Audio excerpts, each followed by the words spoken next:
happy to be back at Platform Summit after 4 years. It's kind of crazy. My name is Bill Doerrfeld, and I had a talk planned. It was going to be called APIs Are More Relevant Than Ever. But I just found out that APIs are not relevant to anyone anymore. So I guess we can just call it quits. There might be an air flight going out for me soon anyways, so I think, yeah, I'll just peace out. Just kidding, obviously. We were kind of joking about this last night. Like, anyone making a presentation called APIs Are More Relevant Than Ever, I mean, it's kind of a joke. We all know how important APIs are to the digital economy right now. But not everyone does, because it is kind of specialized. I mean, if you try to talk to your family about this, you might get a lot of blank faces. I know I have a lot. But I still want to try to prove that point, even to people in this room who think it's great. I'm hoping that this presentation will validate a lot of your assumptions. I'm going to look at some of the reports that I like in the industry. I'm going to look at some sectors where APIs are having an impact. And so yeah, let's get started. APIs are more relevant than ever. First, just to set the scene a little bit, I know Travis already kind of gave you an introduction of myself, but I run that blog, NordicAPIs.com. We're putting out a lot of interesting thought leadership on the API economy, working with some both freelance writers as well as writers from within the space itself.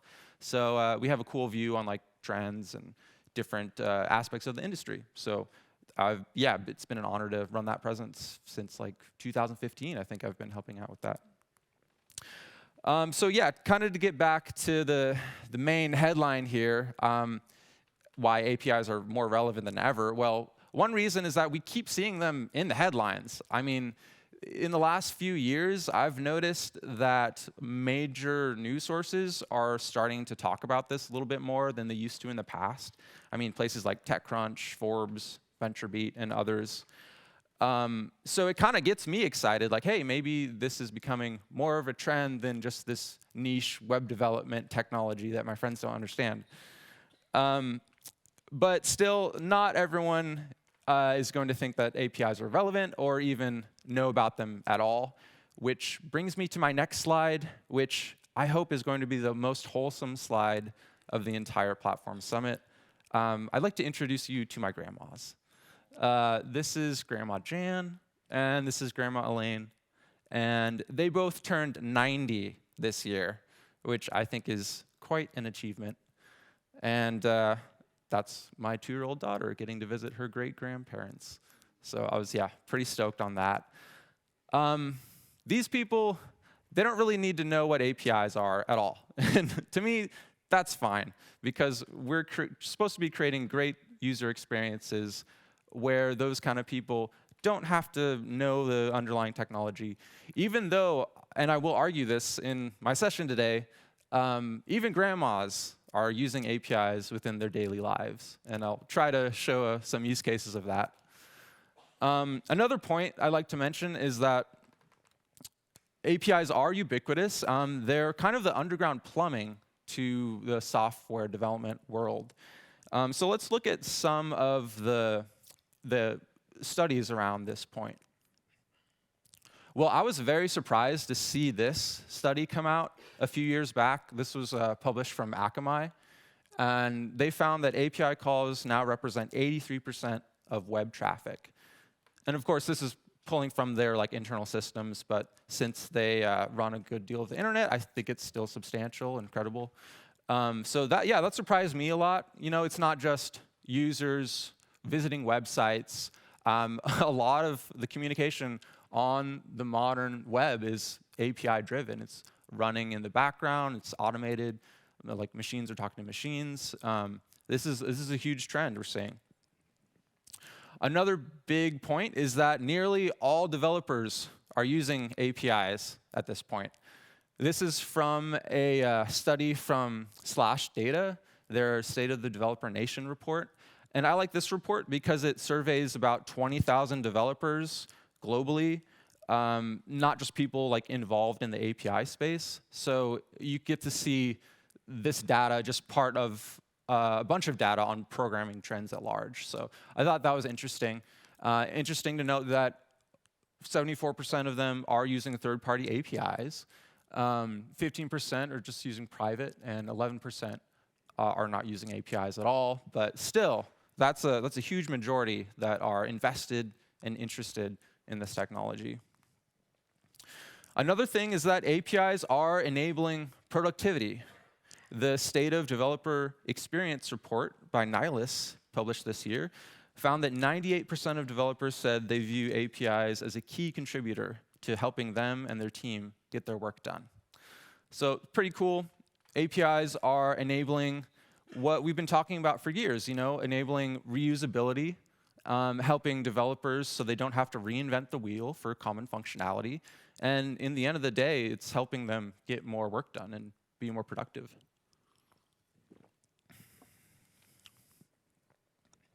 So that brings me to my next segment, the fact that we all use APIs in our daily lives.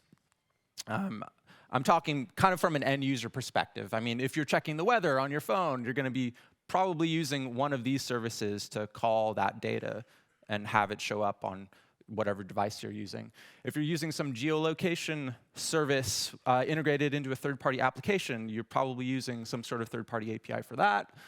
Same goes for payments. If you're issuing some sort of payment on an e-commerce or online web portal, you're probably using one of these APIs. I wouldn't be that surprised.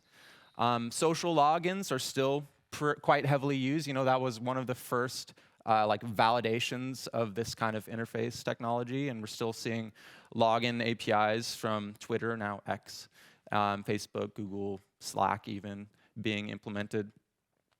And a whole bunch of these areas. Now, let's go back to grandmas for a second. This was kind of a big trend, an unfortunate weather occurrence in the US and Canada in recent years. We had a lot of wildfires happening. And I remember checking my phone every other day, like, hey, what's the AQI? That's the air quality index in my area. It got so bad that they were issuing alerts so that the elderly or people who couldn't breathe well, they were saying that they shouldn't go outside at certain times. So imagine you're going to visit your grandma and you want to check the air quality index, and it just happens to say that, hey, 28, low is good in the AQI world. That's a good sign. So on this kind of day, you can take your grandma out for a walk, and everyone's healthy. So this example here, it's Apple's weather app, and it actually implements the breezometer API to get that data. And I don't think that's available in Sweden, but it's available in other countries, like in the US and Canada. Another trend that I've witnessed, and I think we all have, it's hard not to talk about the pandemic after 4 years, but we've seen so much digital transformation, and I think the pandemic has really increased a lot of our digital reliances. And whenever you see more digital technologies, usually you're seeing more APIs in turn and more development around them. And as I'll point out a little bit later in the session, impressively, the API economy has remained pretty strong amid financial uncertainties, global pandemic, and all the weirdness that has happened in recent years.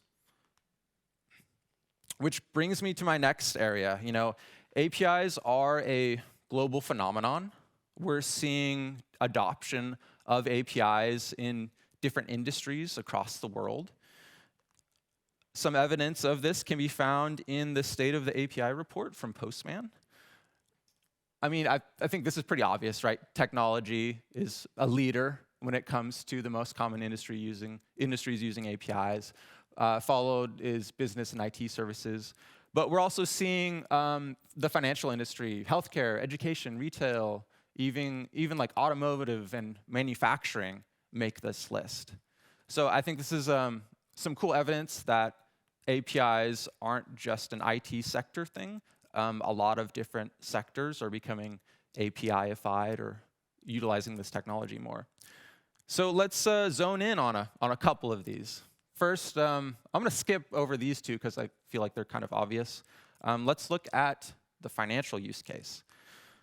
Well, I think financial is sort of an obvious use case for digital transformation and more APIs because just the nature of digital finance. I mean, who here has like walked into a bank in the last year? It's like, okay, 6 or 7. Yeah, that's still not that many. Just proof that so much of what we do is online based. I think that's one of the drivers for more APIs in the financial industry. Another one is regulatory pressure through open banking mandates, as we've seen emerging throughout different regulatory bodies throughout the world in the recent years. And there's just some latent productization potential. Some banks are actually opening up their internal infrastructure and selling it to third-party developers. So I kind of wanted to highlight that second point on open banking regulations and just kind of prove the point of how this is a global phenomenon. Here we see more about PSD2, the Payment Services Directive, but there have been similar implementations in open banking UK. The Berlin Group has their own framework for open banking. Even in Mexico, Brazil, Australia, India, Hong Kong, we're seeing a lot of regulation and standards emerge that are encouraging banks to open up with interfaces to share customer data with third-party fintechs that are verified. And here's some examples on the right of interesting developer centers that are actually taking this seriously and opening up with developer programs like Capital One, Barclays. We're going to see a presentation from Nordea again here at the summit. That's exciting. And plenty of others throughout the world. Some more evidence of this trend can be found on the Open Banking Tracker. This is kind of a cool website tracking over 500 PSD2 and open banking APIs that have emerged throughout the world. They're not only doing that, they're like tracking all the different fintechs, third-party providers that are implementing these APIs as well. So yeah, just further proof for the trend around open banking. And the things that these fintechs are enabling is pretty interesting. Everything from like aggregating banking data to automated investing, finding your credit scores automatically. Because once you can sync up with this internal banking data, you can enable a lot of interesting use cases, such as financial planning and even initiating payments as long as everything's verified and secured. And arguably, this is a more secure way of transacting this sort of information as opposed to screen scraping, which has some consistency errors and has been known to fail in the past. Another industry on that graph that I showed earlier was healthcare.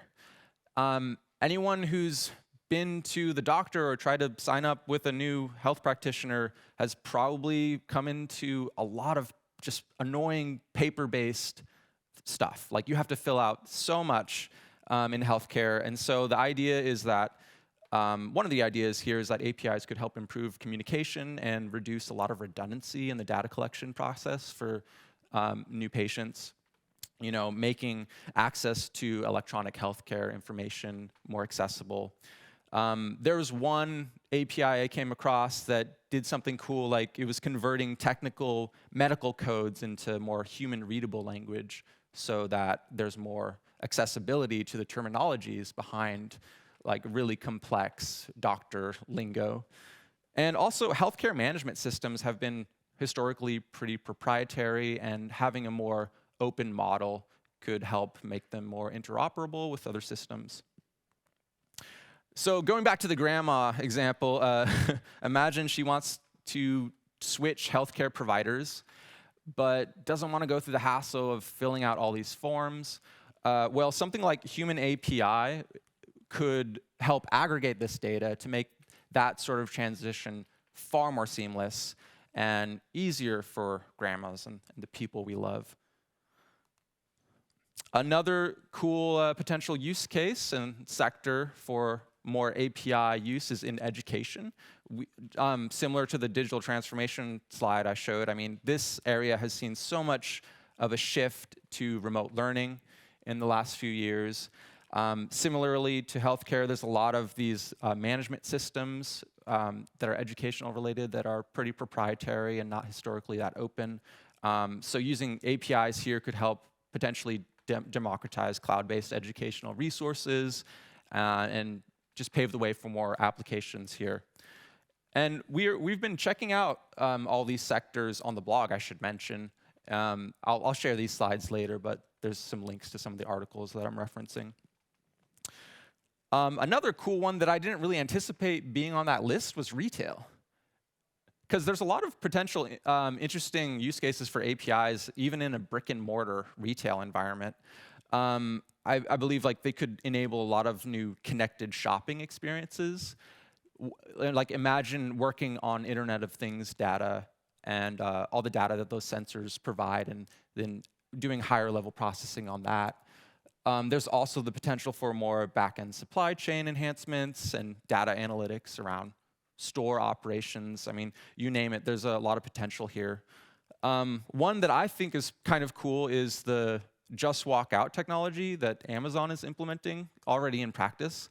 Now, this is kind of proprietary, so I'm making some educated guesses on what APIs are happening in the back end here. But my guess is that they have like machine learning, computer vision, some real-time tracking and authentication and payment processing. The last two is probably sent over the cloud to be done remotely, whereas some of it is being processed on the edge. I should have said, like, the basic idea with this is you just scan your card, enter a shop, pick out whatever you want, and leave, and then it automatically tracks your face and correlates what you purchased to the card that the person used to enter the shop. So we're seeing these kind of connected, more integrated shopping experiences emerge. And I mean, I bet that there's a lot of APIs going on in the back end of these systems. So those are some sectors that are maybe historically not that digital, but are being transformed through APIs.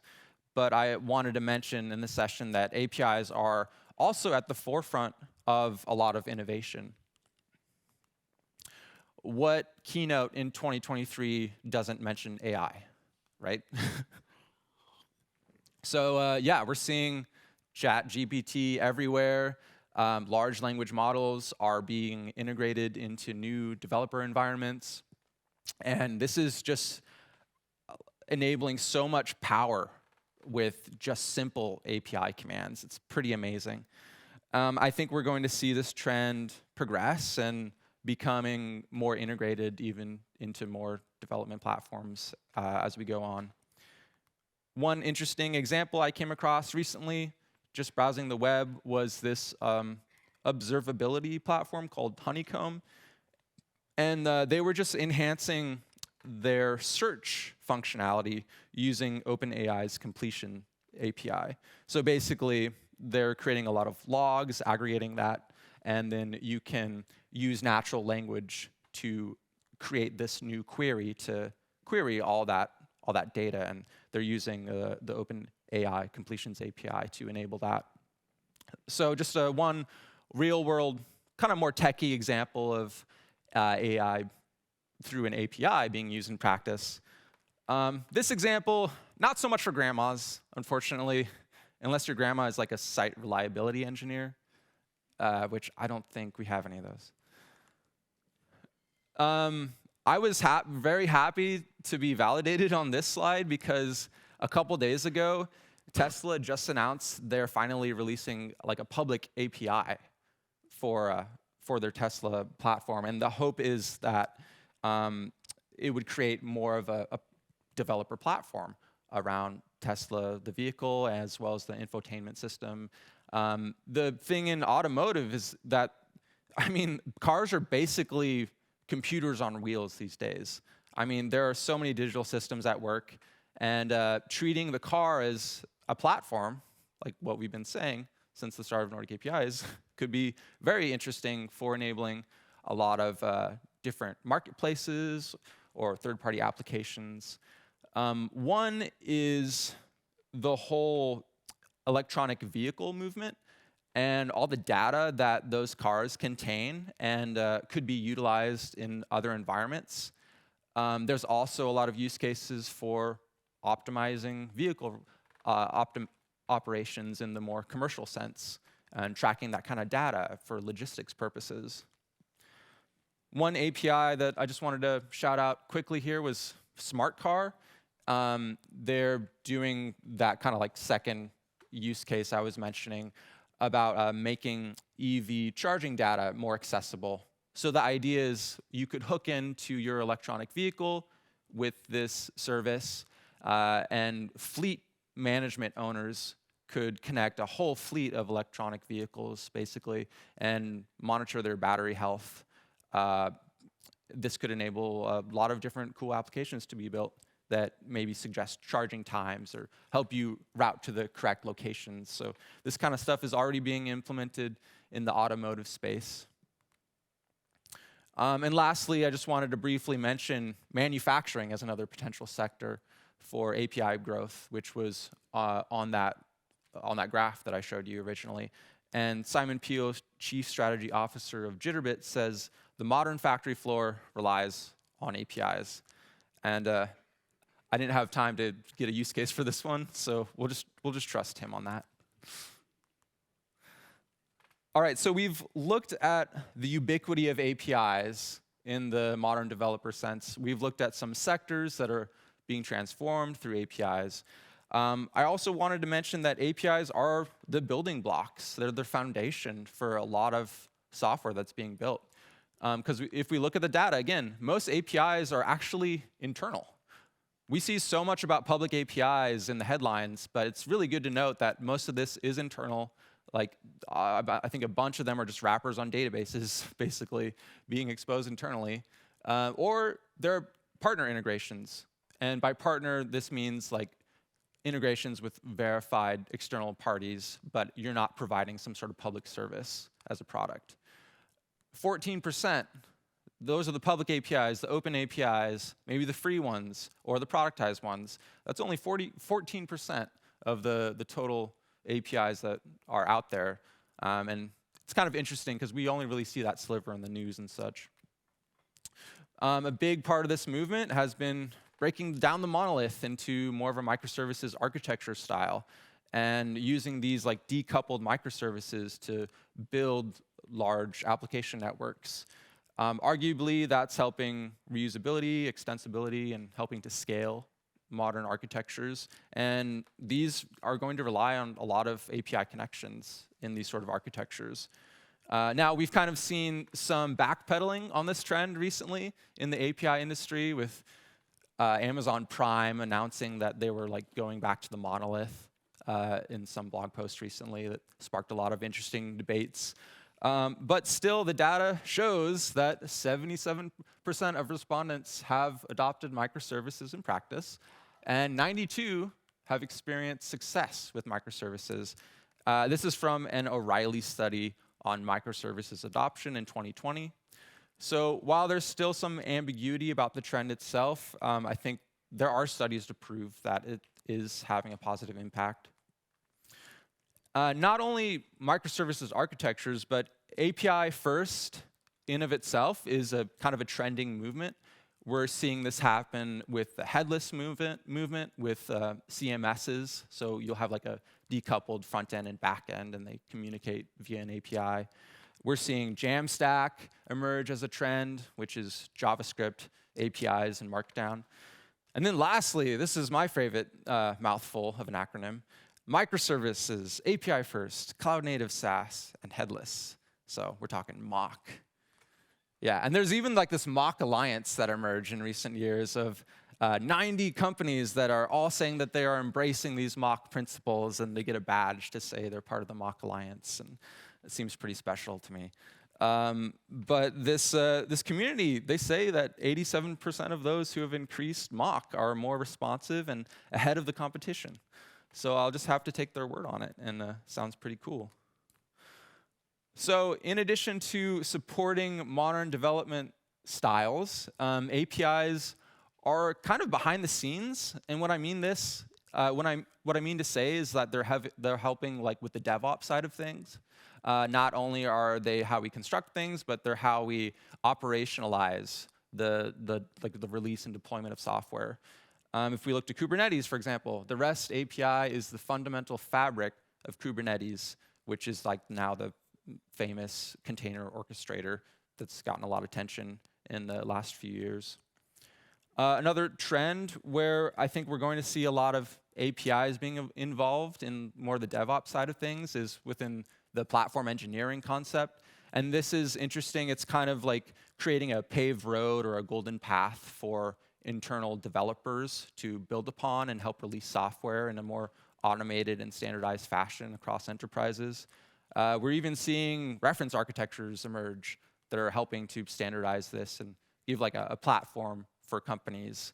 And I reckon that these kind of reference architectures are going to be depending on a lot of webhooks and internal like asynchronous connections and APIs. So I imagine that will be a driver of more API-led growth coming in the future.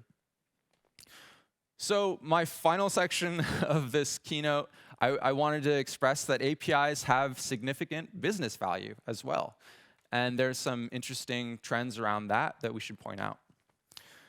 For example, the GGV Capital API First Index. This is updated for 2023 of the second quarter. And they now track over 60 API first companies that have raised over $50 million in investment. And these are over many different areas, but some really hot ones at the moment are areas like fintech, communications, artificial intelligence, location security, stuff like that. So I think this is a good validation of the potential business value in API first models. Some people are wondering like if there are new APIs or product unicorns out there, because we've already seen some companies hit like that 1 billion valuation who are very much focused on an API, and these are just a few of them. But I should mention that the whole API as a product trend is only one of many types of API business models. And I think at this conference, some of the speakers will explore this more in depth. But like I've mentioned, there are interesting internal use cases that arguably derive some sort of business value. There are like some interesting partner use cases, as well as open marketing advancements that APIs enable for the business. So it's not just API as a product. There's a lot of great business benefits to this trend as well. One pretty impressive case study is that of eBay. And their buy APIs were able to hit 5 billion gross merchandise bought in less than 4 years. And Tanya Vlahovic, who we interviewed for the Nordic APIs blog a couple years back, expressed that APIs are the foundation on which modern business is built. And she's the head of developer ecosystem lead API architect at eBay.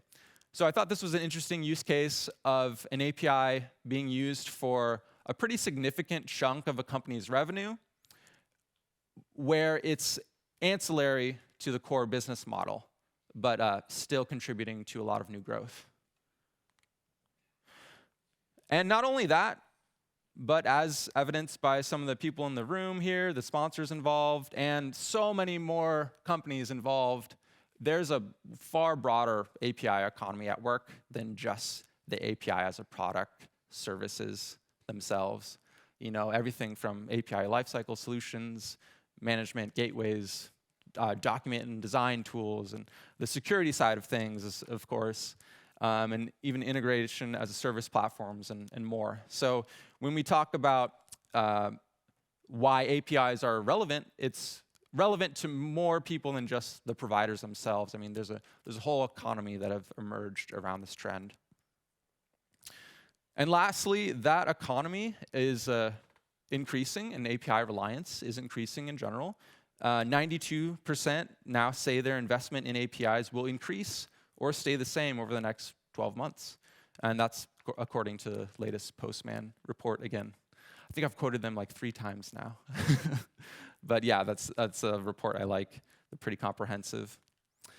So yeah, that is my presentation. In summary, APIs are relevant because, one, they're super pervasive. They're everywhere. They are powering our daily lives.